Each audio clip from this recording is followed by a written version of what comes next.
Capítulo 5. Todo sumo sacerdote es un hombre escogido para representar a otras personas en su trato con Dios.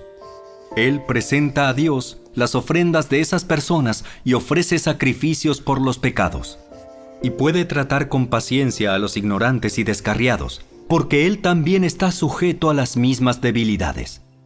Por esa razón, debe ofrecer sacrificios tanto por sus propios pecados como por los del pueblo. Y nadie puede llegar a ser sumo sacerdote solo porque desee tener ese honor.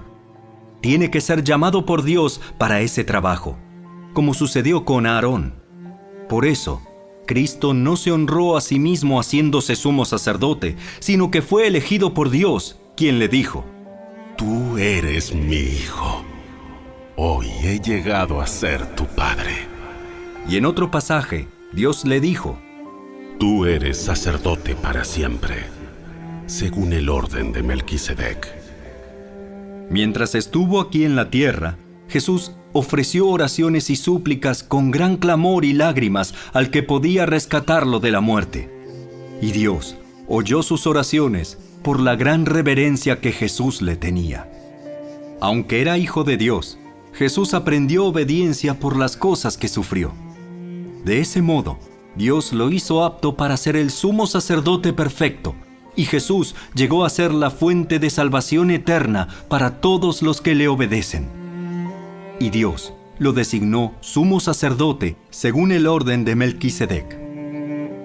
Nos gustaría decir mucho más sobre este tema, pero es difícil de explicar, sobre todo porque ustedes son torpes espiritualmente y tal parece que no escuchan. Hace tanto que son creyentes que ya deberían estar enseñando a otros. En cambio, necesitan que alguien vuelva a enseñarles las cosas básicas de la palabra de Dios.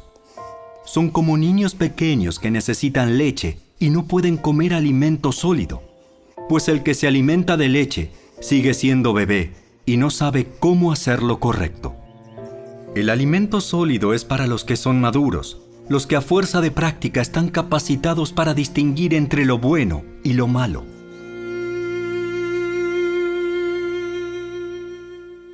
Capítulo 6.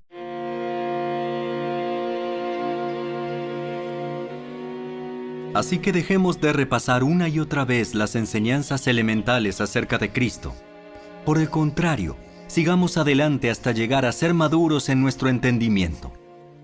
No puede ser que tengamos que comenzar de nuevo con los importantes cimientos acerca del arrepentimiento de las malas acciones y de tener fe en Dios.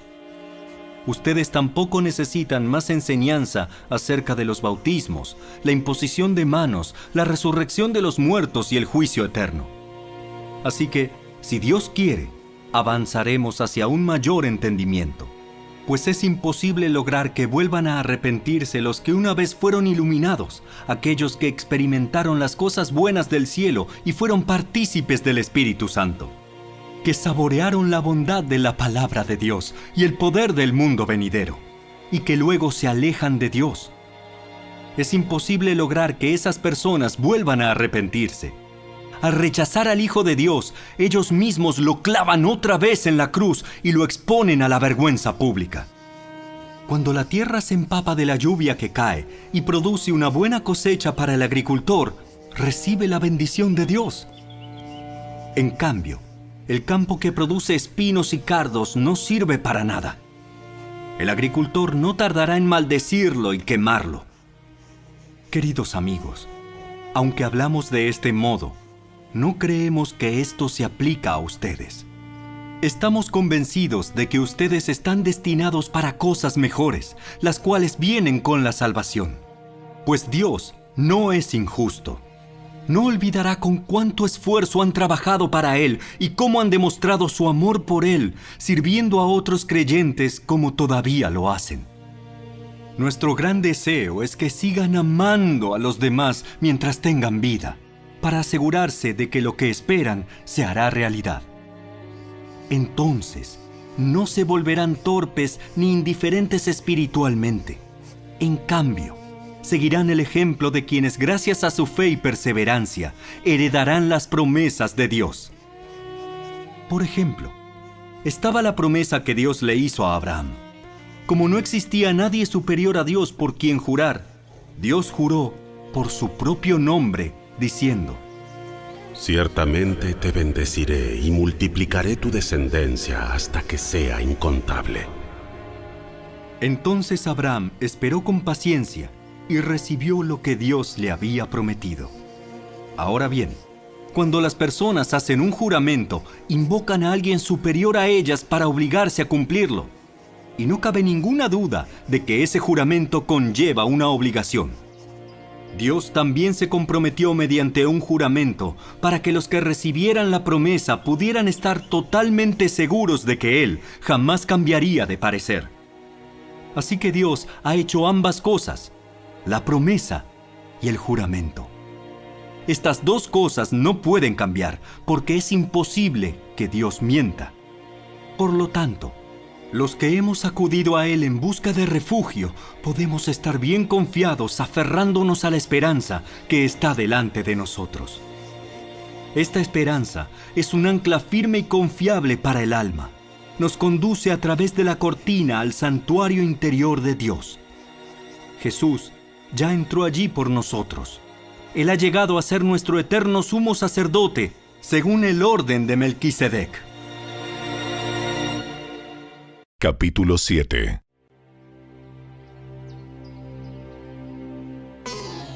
Este Melquisedec fue rey de la ciudad de Salem y también sacerdote del Dios Altísimo. Cuando Abraham regresaba triunfante de una gran batalla contra los reyes, Melquisedec salió a su encuentro y lo bendijo.